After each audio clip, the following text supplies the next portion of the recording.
Colonel Rob Maness has a lifelong record of providing dedicated service to this nation. Having worked his way up from the enlisted ranks to full colonel, he served our country for more than 32 years. He has served as a bomber squadron commander, bomb disposal technician, Joint Chiefs of Staff Operations Officer, assisted the National Security Team with the campaign plan for the global war on terrorism. He authored the first theater nuclear war plan and served as the Vice Commander of America's largest airborne intelligence wing. Colonel Rob Maness is a true American hero.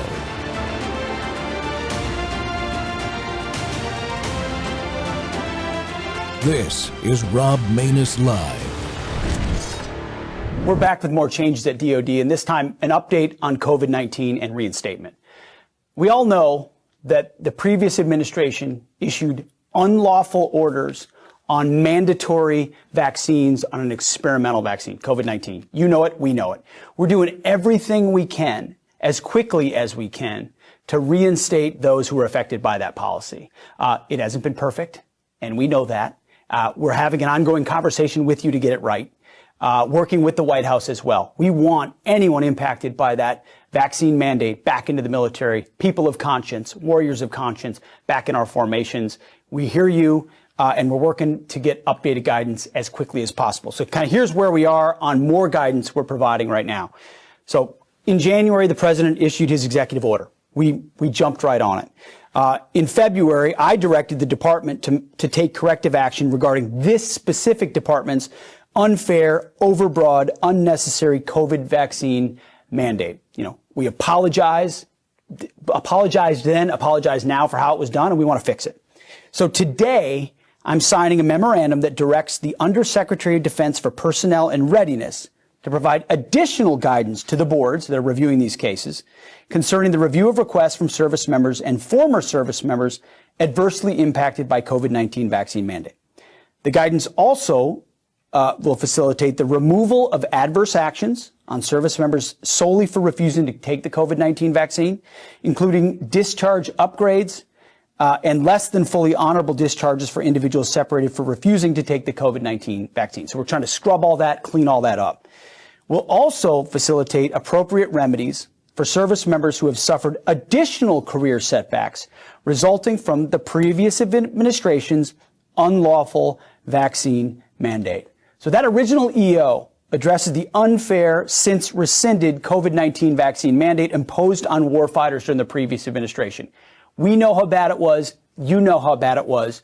And through this guidance, which I encourage you to check it all out directly, because it's an update going even further than what we've done in the past, this memo is providing supplemental remedies for service members and veterans negatively impacted by the DoD defunct COVID-19 disease vaccine mandate. So more guidance here that we think is really important in getting this right. And we welcome you all back as quickly as possible.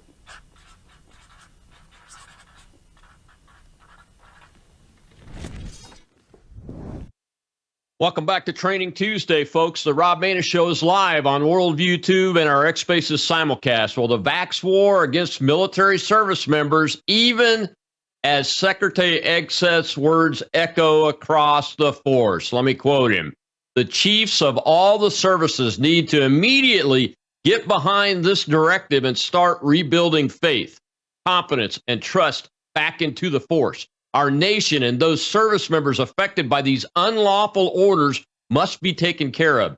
These service members and their families deserve nothing less than the absolute best care and attention for the damages and abuse that they've received due to these unlawful orders, close quote. But unfortunately, the injustices emanating from the original unlawful vaccine order are reverberating still, even harming service members right now at this very moment as they're dragged through a punishment process, even while the commander-in-chief and Mr. Hegseth are giving orders directing the opposite to happen.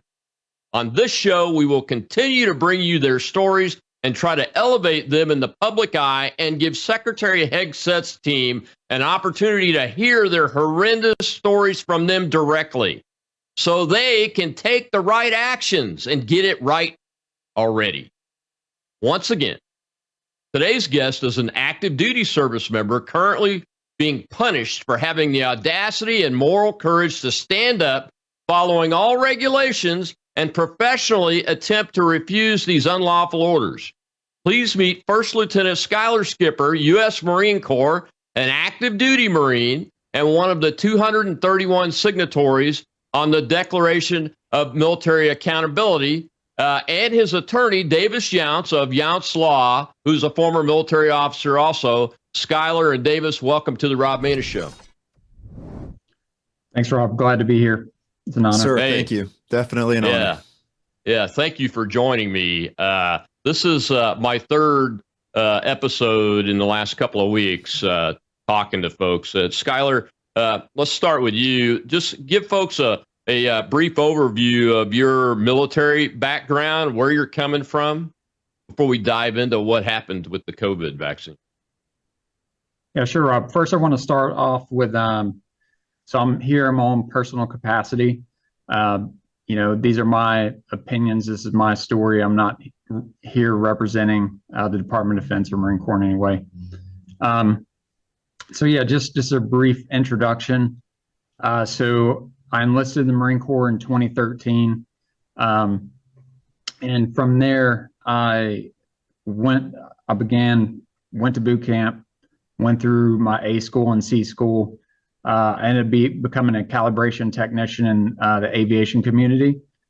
So I spent 4 years doing calibrations. I was over on MCAS New River, where I performed calibration, did different things for the aviation community. From there, I did a short stint over with RSS or RS St. Louis as a recruiter.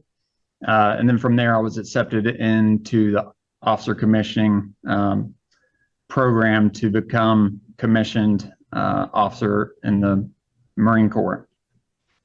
And from there, I went to TBS and then to supply school, where I ultimately became a supply officer. And I was stationed at 1st Supply Battalion. Is currently the unit I'm still with. It's been redesignated as 1st Combat Readiness Regiment. And so that's really where a lot of these issues with the COVID mandate began for me while I was stationed at the unit I'm currently at. So you got over 12 years of active duty service, Skylar. I mean, this isn't your first rodeo. Tell folks how this whole thing started from the COVID perspective, because folks, Skylar is attempting to being punished not only for the COVID vaccine mandate and the actions that he took, but also the flu shot later on. We'll get to that eventually. But just tell folks how this started for you and what happened initially. Yeah, so initially, I remember at the breaking of COVID really hitting the world and then the U.S., just how crazy things had gotten. And, there was always that talk of like, hey, we need to produce a vaccine, all these different things. And so I happened to come across like the fact that it would be a messenger RNA vaccination. And I'd never heard of any vaccination being like that before. So naturally, I have this inquisitiveness to dig into things. So I began digging into it. I didn't really believe that something like this should be rushed to market. I prayed about it. God gave me discernment, like, hey, this is not something you should submit yourself to. So I knew early on that God had been telling me that, hey, you do not need to take this. So fast forward, the vaccination had been out, but we officially got the mandate in August of 2021. And I immediately started digging in. They said that they were only lawfully able to give an FDA approved vaccination. But what I quickly realized after digging into on the FDA website, looking at some of those documents, that the Pfizer EUA and the Pfizer Comirnaty vaccination were legally distinct vaccinations. So the one that they produced, and really the only one they produced here, was the EUA version. And I immediately knew that, number one, this isn't a lawful order because you need a presidential waiver to have service members submit to something that's under emergency use. So that was the first thing. But, I talked to legal entities on base. I pled my case. Unfortunately, that didn't get very far. So I kind of went back to my faith and, what I'd prayed about. And the Marine Corps was kind of forcing us into this really a weaponized process, a religious accommodation process that ultimately they, put rubber stamp denials from the initial request that I had. That first denial I gotten, was denied all the way up the chain of command. And then I appealed that decision. Again, a lot of generalized language of, you're a threat to the force, readiness, health of other service members. And I had an attorney working for me on the ground game of helping me rebut all the adverse punishment that was coming my way after I was fully denied. From there, I'd also heard Liberty Counsel had an ongoing court case against, at the time it was a DOD-wide thing that eventually became just a Marine Corps case after the different members were told to go seek help in other federal districts where they're already represented. So yeah, that's essentially the story of, where I was at. I didn't think there was going to be any ability to have any kind of chance to fight it. And that's what they made us think throughout the entire process. It felt very isolated. And, they had told us like, all these are getting denied. So it was very evident that it seemed very futile, if that makes sense. Yeah, it does. So when you moved over to the religious accommodation request, Skylar, how was that received by your command, your chain of command? So ultimately, I submitted it to my administrative section after I had an interview with the chaplain. Is how they go about processing it, but I've never seen an administration section move so fast on any package, of any subject. Like the speed and ferocity at which they moved at processing these religious accommodation requests was pretty remarkable. So it was very fast turnaround time for the commanding officer to, forward recommending disapproval, for the commanding general to recommend disapproval and forward it to headquarters Marine Corps, where on both occasions the adjudicating authority denied the request with very generalized language. So yeah, that was essentially the process of the initial accommodation request, and then followed on a lot of adverse paperwork on behalf of myself. Yeah, I want to get into that after this break here and bring Davis in when we come back from the break. We'll see a little clip from Matt Gaetz when he was a congressman talking about restoring folks. Just to give a little history, folks, because Lieutenant Skipper has been abused by our institution, my beloved institution, the Department of Defense.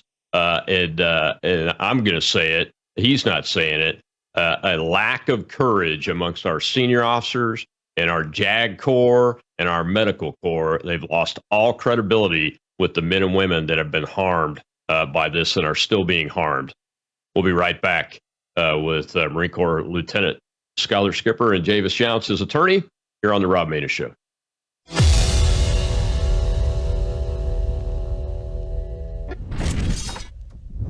You woke up with a sore throat and a low-grade fever. You know you are getting sick, so here's your choices. You can get sicker and miss work, try to see a doctor this week, or sit hours in a crowded waiting room at urgent care. I have a smarter option for you. Open your medical emergency kit. Match your symptoms to doctor-recommended prescription in your booklet and take the right meds now and get well faster. This is not a first aid kit. It's like having an urgent care in your home. It includes doctor-prescribed medications to treat over 39 medical issues like respiratory infections, strep throat, pneumonia, UTIs, and more. No waiting to see the doctor and no standing in line at the pharmacy. It's right here.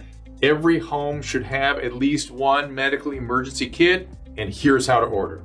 Go to worldviewhealthcare.com. Your kit to treat dozens of common and serious illnesses is rushed to your door. worldviewhealthcare.com.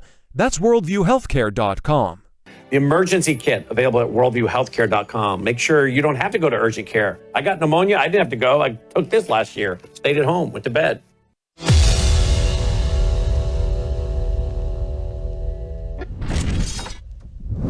Thank you, Mr. Chairman. This is also on the vaccine mandate issue, but the amendment expresses the sense of Congress that in addition to disapproving of the vaccine mandate, that we believe that service members who have already been separated ought to be restored with their pay and with their rank.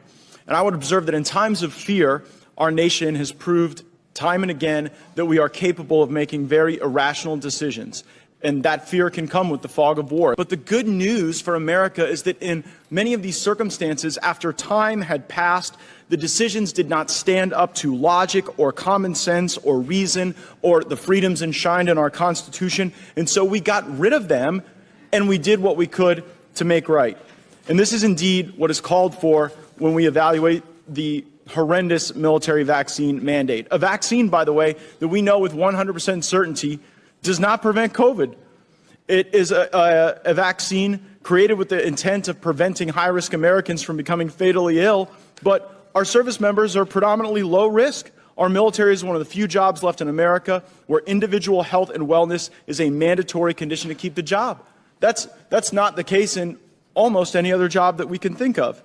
And yet, the Department of Defense's policy is forcing the services to fire thousands of service members at a time when we are indeed in a recruiting crisis. Think of this. According to testimony we've received, the pool of young adults fit to serve is around 23%, and DoD is calling it the Nintendo generation. And a reason that we will now endure recruiting challenges going forward, a reason why recruiting tours are even being extended in the Army, is because young people look at this vaccine mandate and it makes them less likely to serve in the military.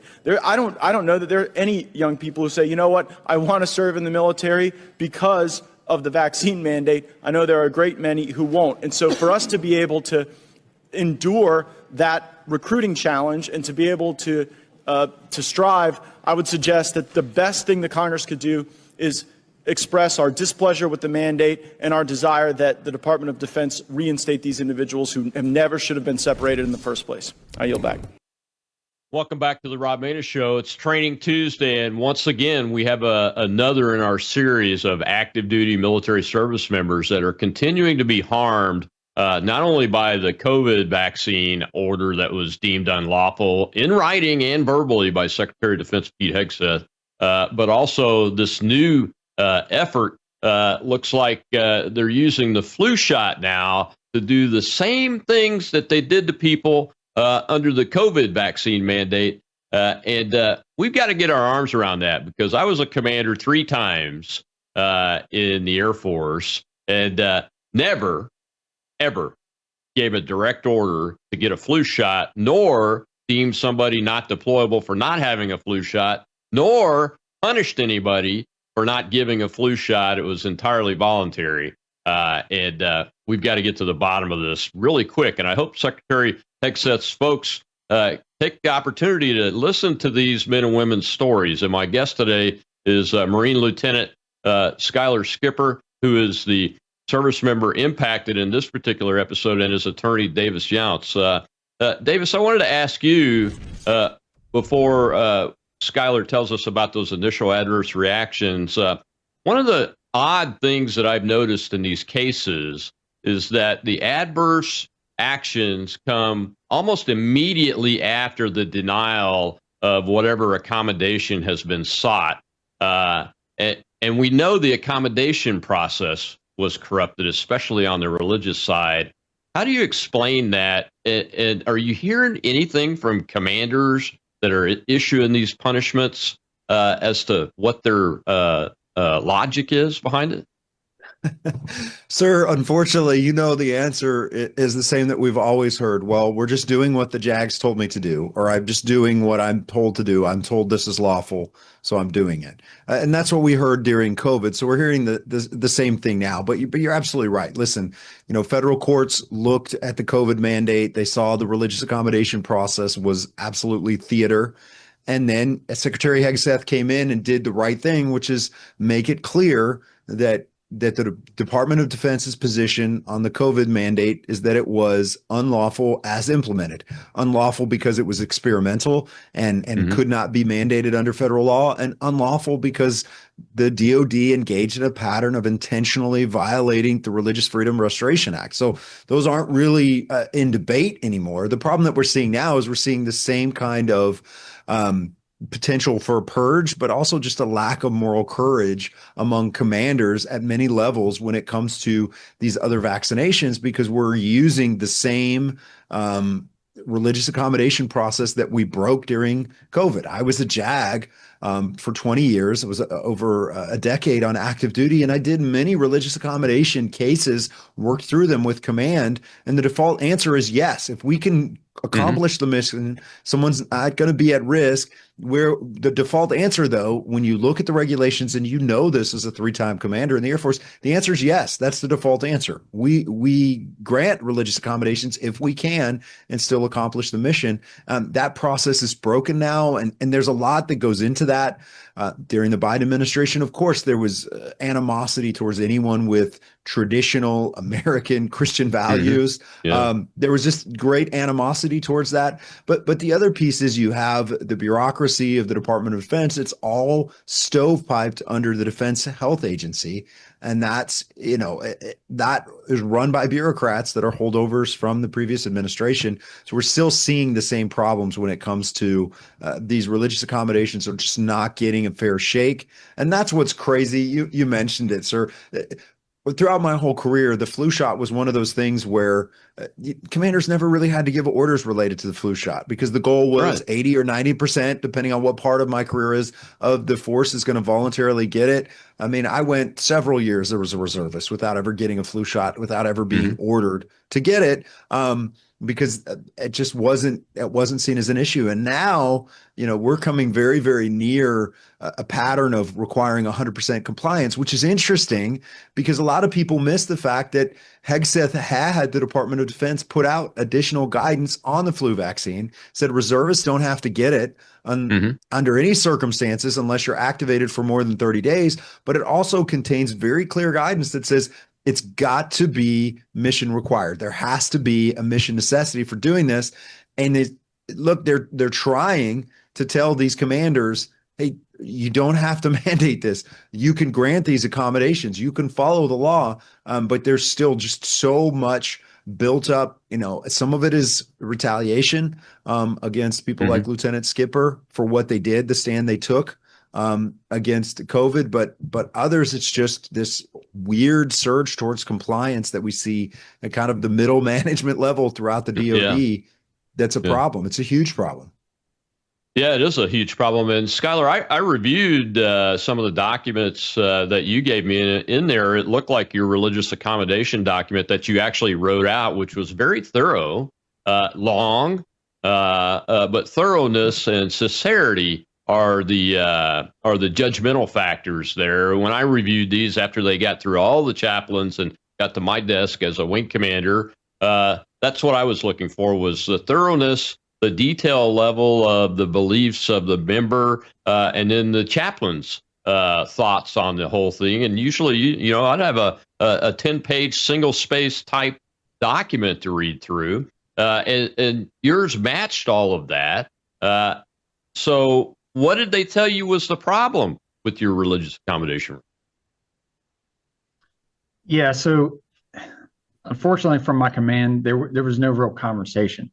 The only conversation I had with, as far as the religious accommodation goes, was with the chaplain. And again, like you said, the chaplain, reviewed my request, saw the sincerity that I was coming forth with as far as the request goes. But after that, it was just, forwarded up to the administration section. I was never talked to by my medical officer. I was never talked to by my commanding officer regarding this request. They didn't even want to dive into the details. And I don't know if they read it or, they just typed up endorsement for, disapproval or what exactly happened. Cause I was left completely out of the equation after speaking with the chaplain. And that's how both of these accommodations have gone, COVID-19 and the other. So after the COVID one was denied, you mentioned that the adverse actions started right away. What were some of those adverse actions? Give us the worst ones.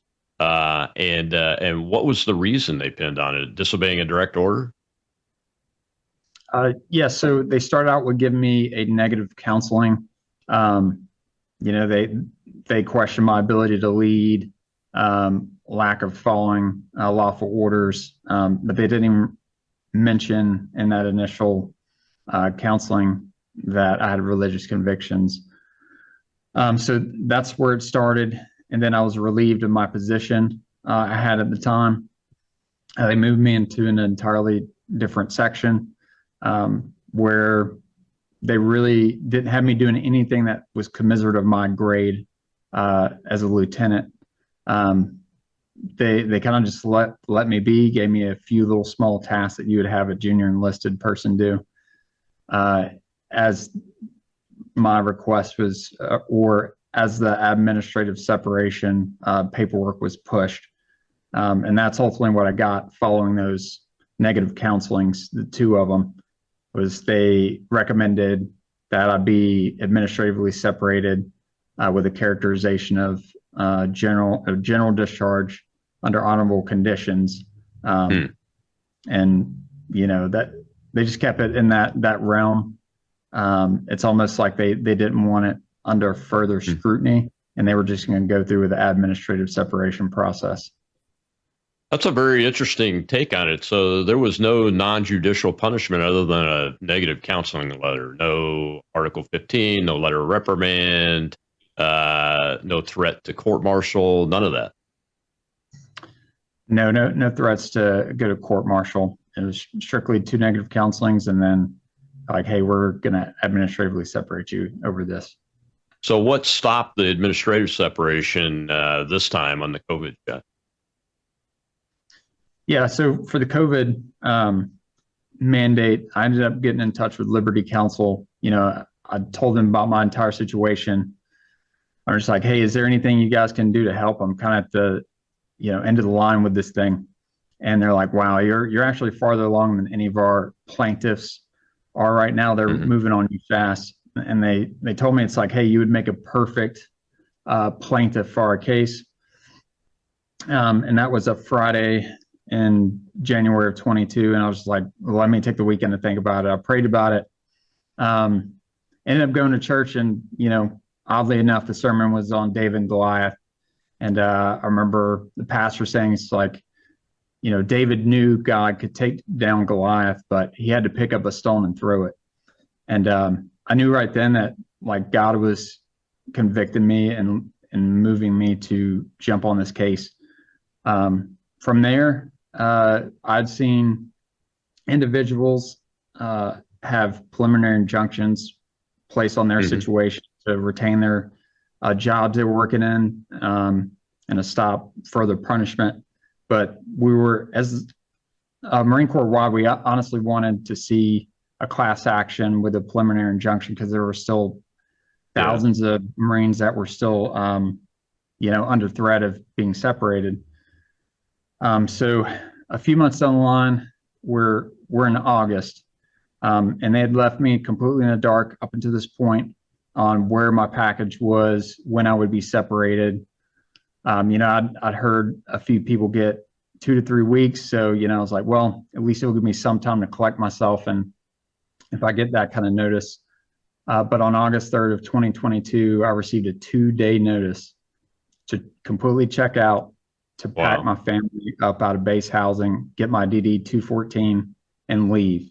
And honestly, just the checkout process, and gathering all the medical documents I need for the VA and all these different things, that takes 2 days. So my family, we were scrambling, extremely stressful. And I'd sent Richard Maness and Liberty Counsel those documents. And I'm like, hey, I don't know if there's anything you do. I got 2 days. And they took that documentation, filed it in the court in Florida. And then the judge came back and he told the Marine Corps, he's like, hey, you will cease with the separation process for this Marine. I want to hear a hearing on his particular case. And it wasn't just me that suffered that. It was also another lieutenant within my command who I asked to come be a witness for the things that transpired on August 3rd, leading into, Well, let's hold it right there. We got to take another break. When we come back, I want to get Attorney Younce's take on this. Seems like there's some due process issues there. I know the rules for separation and permanent change of station and notification requirements, at least the way they used to be, and none of this matches what I know. So something smells. And it continues to smell. We'll be right back on Training Tuesday here on the Rob Maness Show with Marine Lieutenant Skylar Skipper and Davis Younce, attorney.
Will be ideal because people will remember, they can do it with other vaccinations like flu, and can last. Okay, flu, you raised it. Yeah. Where are you in developing, because I think that's what you were originally doing with BioNTech. You were developing mRNA for flu. Where are you on a flu vaccine based on mRNA? Oh, the studies are running. They have completely recruited. We are waiting for cases as they accumulate. Means that people have been vaccinated, placebo, vaccine, and then the disease, some of them will get disease, and then we are waiting to unblind the data to see what is coming. I think will come in this year, in 23. Well, that's what I was going to ask. I mean, you can't guarantee a timeline depending on the clinical trials. No, because but your best guess, what would you think? I think by the first half of the year, maybe.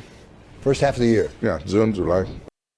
Welcome back to the Rob Maness Show. It's Training Tuesday. We're talking about the war, the vaccine war on America's military service members. And believe it or not, in spite of President Trump and Secretary Hegseth's direct orders to stop punishing people over the COVID-19 vaccine and to stop abusing their rights under the Religious Freedom Restoration Act, whether it's the COVID vaccine or not, is not being followed. And my guest today is Marine Corps Lieutenant Skylar Skipper and his attorney, Davis Younce. And Davis, Just Skylar's description of the timeline there for notification that he's got to leave in 2 days, that doesn't match what I know as a commander back in the day, and I've been out a little bit over 10 years, but, the number 60 or 90 days is stuck in my mind as a requirement unless the member waives it.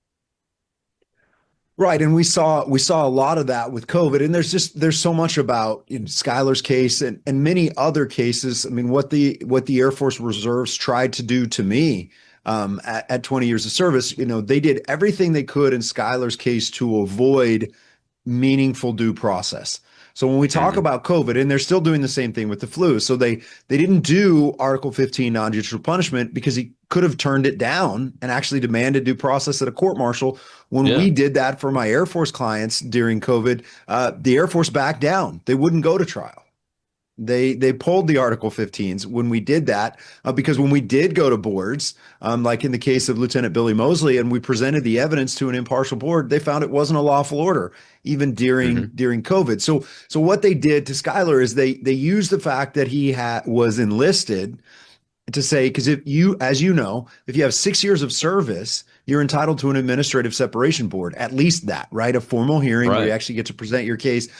He isn't, because he hasn't been an officer for 6 years. So even though he has over a decade of service, he had that for COVID, and now he has over a decade of service, they're not giving him that. So they're doing due process light, and they're abusing, and they did this, to so many people during COVID. And we can't forget how bad it was for so many, but they really did, take advantage of this process. So you're supposed to out process, you're supposed to get medical clearance, you're supposed to be able to do all these things, but they just, they pushed him to the street in essentially 2 days. And that was, I think God had a plan in that, because I think that was what was so egregious to this federal judge, and helped Liberty Counsel get an emergency injunction to help him, which really was one of the key steps in this whole legal fight. Liberty Counsel and Richard Mass did a tremendous job, but God really used this abuse that they were trying to do to Skylar to get that first federal injunction and really put things in place to protect thousands and thousands of service members. Yeah, absolutely. We have a lot of prayers that have been answered, but a lot so far that still have yet to be answered. And the reason I showed that flu mRNA clip, and that was the Pfizer CEO, folks, talking about flu mRNA shots being available the first of this year. 2025 is the year he was referencing. And Skylar, now you've submitted accommodation requests for the flu shot too. Is it based on the mRNA or some other factor that's in conflict? When I took the flu shot in 2021, I'd suffered an adverse reaction to it. I had pre-syncope symptoms. I was driving back home, nearly blacked out, and then had an onset of chest pain and ended up going to the hospital over it. So that's really what took me from, having convictions about strictly the COVID-19 shot, and then doing my due diligence and research in other vaccinations. And upon doing that, and discovering mercury, aluminum, formaldehyde, and DNA fragments from animals, these different things that I believe affect my health. And I view my health as a gift from God, just like my kids, just like my possessions and my employment and all these different things, God bestows upon us. Right. And so that's where I was really convicted about continuing to subject my self to these vaccinations, to which I feel that harm the body. And that's where I, went down the road of talked to my wife, prayed about it, and submitted that additional accommodation request.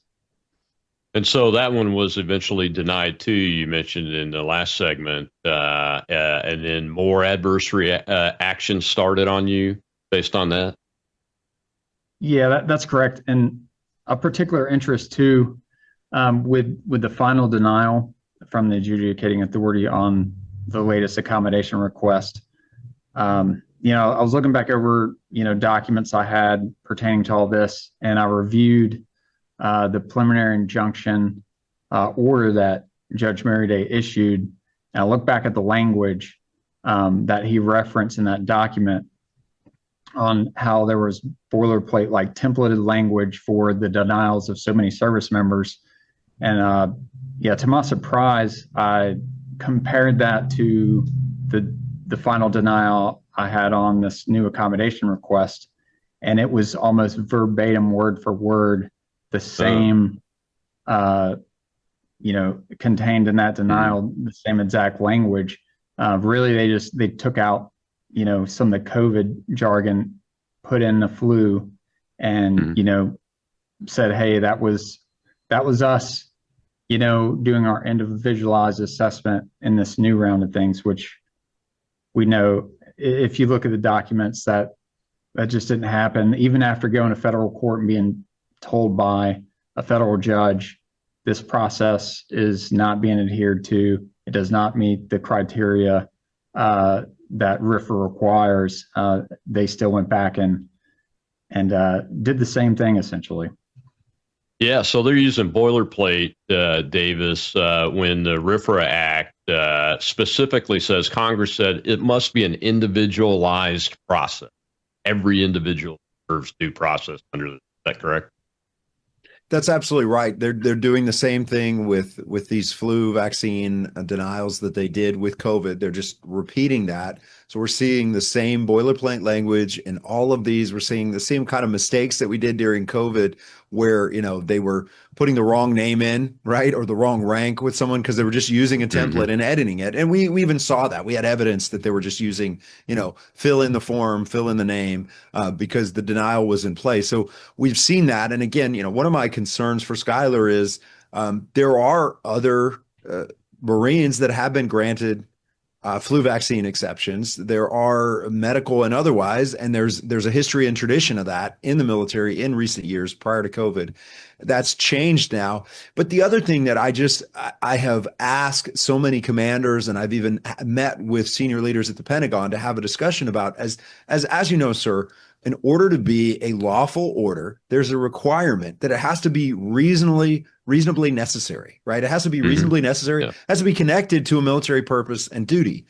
And the problem is, we have reached a point now where, the Cleveland Clinic and other places, not necessarily anti-vax places, have done studies that show the negative efficacy of the flu vaccine, particularly among healthy populations. So if the Department of Defense, if the Marine Corps in Skylar's case was actually doing an analysis, an individual analysis of his case, they would see, well, not only is there a concern about an adverse reaction medically, but there is no medical justification for overriding his religious accommodation request. They just couldn't get there if they actually did the kind of analysis that's required by the Supreme Court.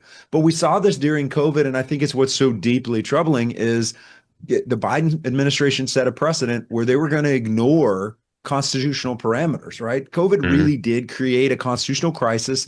Many people look at me like I'm, some kind of a nut or a conspiracy theorist when I say that, but it's very, very simple. The executive branch doesn't have the authority to ignore the law, whether it's Title 10 that talks about experimental vaccines or whether it's the Religious Freedom Restoration Act. That's the law of the land. The executive branch doesn't have the authority to say, we're just going to ignore it. That's not how our Constitution works. And it shouldn't be that service members have to go into federal court to seek protection from an executive. So we're seeing that same pattern here. And that's where we really need to help. And I say this very sincerely, Secretary Hegseth and others in the Department of Defense and the Pentagon are doing a lot to try to help. They are sensitive to these issues. But part of the problem is, 32,000 people work at the Pentagon, and we still don't have people like Matt Lohmeyer in place to work at the Pentagon, even though, the Senate's sitting on his confirmation vote. So not all the key players in place yet either to implement all of these things. So that's where we need to be in prayer and just seeking to help these leaders, because there's a lot of malicious compliance going on and a lot of effort to seek retaliation and reprisal against Christians who stood up to COVID. And they're finding many different ways to punish anybody that stood up to this any way they can in the aftermath of this, because there's moral harm that was done. And I think there are a lot of commanders in the military that feel guilty about what they did. They didn't take a stand, even though the truth was clear. And now they feel responsible for that. And they have a choice. They can either do the right thing. They can apologize like Secretary Hegseth did on a part of the Department of Defense, or they can continue to double down and continue to try to punish people who did the right thing like Skyler. Absolutely. Absolutely, Travis, or Davis. We got to take another break. Last one. When we come back, I want to talk about the promotion board issue, because I see that as a direct assault on Secretary Hegseth and President Trump's orders, especially in this particular case. Now, I'm not an attorney. I'm just a former commander, but I want to get Davis's take on that and give Skyler an opportunity to talk about what's happened to him. And we've got one question from the audience that we'll take. We'll be right back on Training Tuesday. The vaccine war on America's military members continues in spite of the president's order.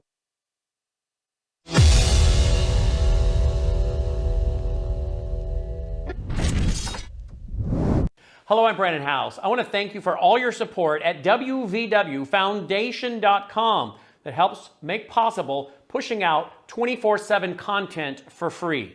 Without your support, we'd have to put it all behind a paywall. But thanks to you and your support through our foundation, we're able to push it out for free as a broadcast service and broadcast ministry of WVW Foundation. Please consider going there and setting up an automatic monthly contribution, or go there and make an occasional contribution.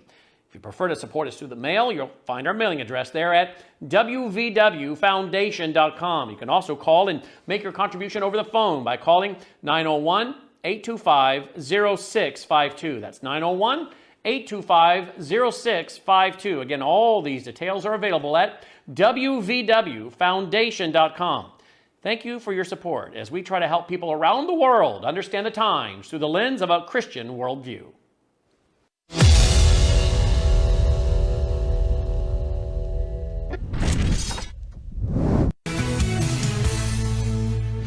Our family has been through a lot. We're struggling financially because of this. Coast Guard's always said that they were a strong supporter in mental health, diversity, and inclusion. Yet, we're still in this position. Didn't have any issues up until recently when I was discharged and have the subsequent $13,000 bill. Unbelievable. Talk about adding insult to injury. Those military service members were fired over the vaccine mandate. They didn't want to get it. Now being forced to pay back their original recruiting bonuses. What a... Welcome back to the Rob Maness Show. We're talking again with an active duty military service member, Marine Corps Lieutenant Skyler Skipper, and his attorney, Davis Younts, about what is currently happening to him because of first his pushback on the COVID vaccine unlawful order, and then his request for accommodation on the flu shot. Skyler, I wanted to show the clip there of a mom and a wife of a military member just speaking briefly about the impacts that their family's having because of what's happened to their sponsor, the military service member there. And that's an old clip, but believe it or not, you can't find clips of military wives and dads that are married to military members discussing in a way like she just was the negative impacts financially and emotionally on their families. It's very difficult to find. That was the only clip I could find of this, and it's 2 or 3 years old. But anyway, so you've been denied promotion to captain. It looked to me in the record like the first time it was because of the COVID-19 vaccine mandate, but then there was a second time, wasn't there? Or am I confused on that? What's the story behind that, Skyler? What's going on with that? And what's the current status of your case, real quick? Yeah, that's correct. So for the FY24 board, that was held, convened in January of 2023. And unfortunately for me, the removal of adverse material out of people's record didn't happen very quickly because the NDA had taken that mandate away FY23. So they rescinded the mandate 3 weeks before that board. And unfortunately for me, I still had all that adverse material in there. Like, it couldn't have been worse timing. So I eventually submitted for a performance evaluation review board to have that material removed. That was in the summer of 2023. From there, that all got removed October timeframe. And then I subsequently submitted a special selection board for retroactive promotion to captain in November of 2023. So you look over the course of nearly almost another year it took to even hold the board for that, even though we're 2 years removed from COVID adverse actions even being had. And then it slowly moved up the chain of command, but subsequently for that one, they started punishing me for the flu vaccine, and it went up and was finally denied in June of this year. And I believe the rationale is because I currently have an active misconduct case against me for the flu vaccination. So, and I talked to a point of contact up with Office of Promotions. I'm like, I don't understand why I'm still being punished unjustly for something that happened over 2 years ago. And with all that being done with the COVID piece, why can I not get promoted and hold the rank of captain and receive that back pay for all the damage that was caused against me for the COVID mandate? So, you're talking tens of thousands of dollars me and my family have lost out on because of that. And then speaking of the next, so the FY25 board was held in January of 2024. So I was selected for captain on that board, but since they came in, started adversely punishing me for the flu vaccination, they withheld that promotion. So the promotion's been withheld from me twice at this point, and I'm being processed for administrative separation. For the board that I was selected on, they gave me promotion delay paperwork, and they said upon the full investigation and judicial proceedings of that promotion delay, I'd have a chance to rebut that promotion delay 10 days following, after I received the investigative proceedings and whatnot. But I've yet to receive that. Being recommended for administrative separation, you would think they would be wrapped up with that investigation. But I haven't seen anything.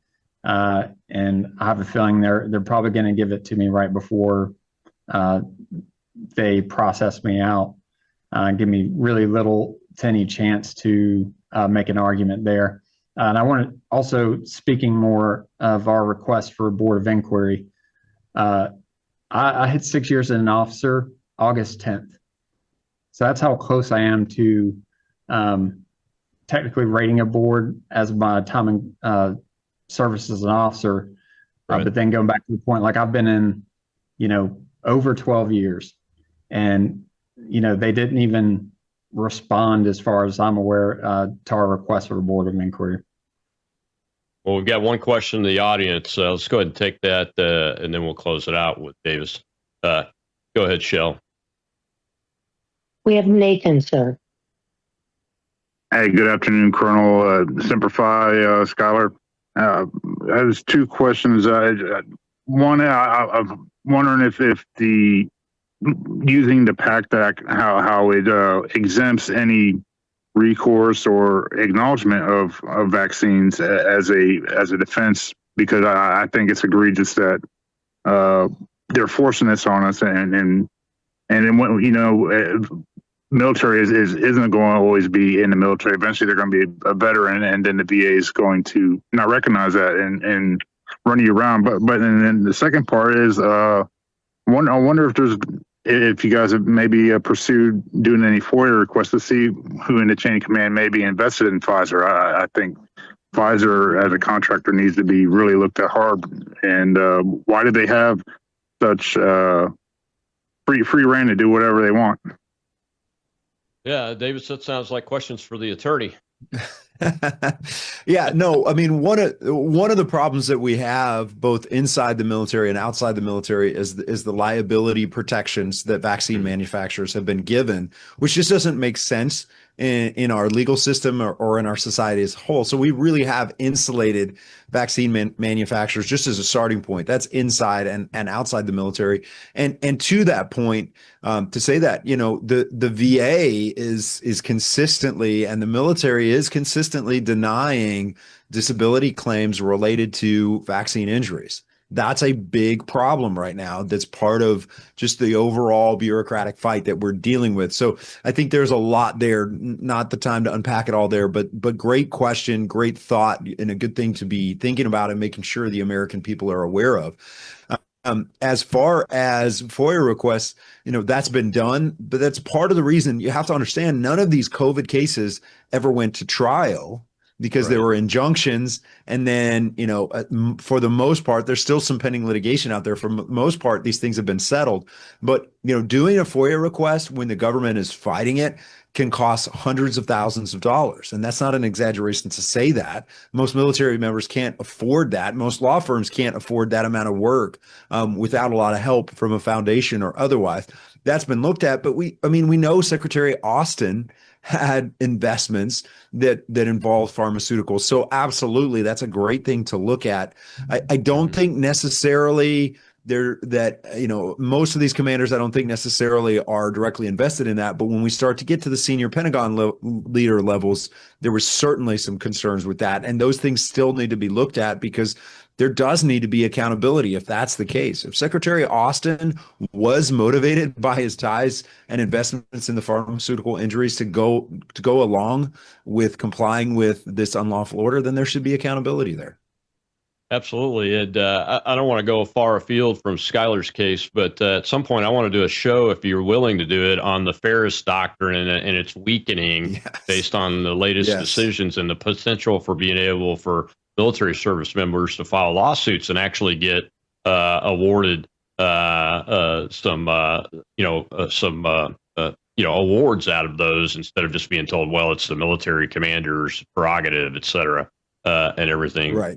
Davis, because that's a big challenge. And this COVID issue and the flu vaccine issue is very ripe for that type of case. On Schuyler's case, where's he at legally, and what's his timeline for a discharge? And do you think there's going to be enough time to try to get a judge to intervene and stop this so he can get promoted and stay in the Marine Corps?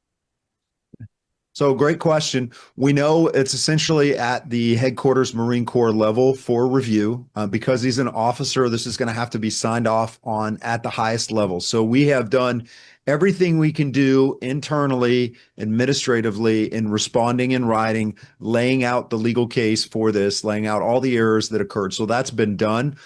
Liberty Counsel is helping once again. So there's a letter that's going to Secretary Hegseth and other senior Pentagon leaders on Schuyler's behalf, making sure they understand and they see the issues with this. If that is not successful, then like we did last time, we're going to have a very short window to try to bring and seek an injunction in federal court and bring this case there. So Liberty Counsel is involved, thankfully, once again, looking at not only this case, and I want to speak on their behalf. They're not only looking at this case, but they're looking at others who are similarly situated when it comes to the flu and some of these other vaccines, because we're seeing the same issues with just ignoring the Religious Freedom Restoration Act, bottom line.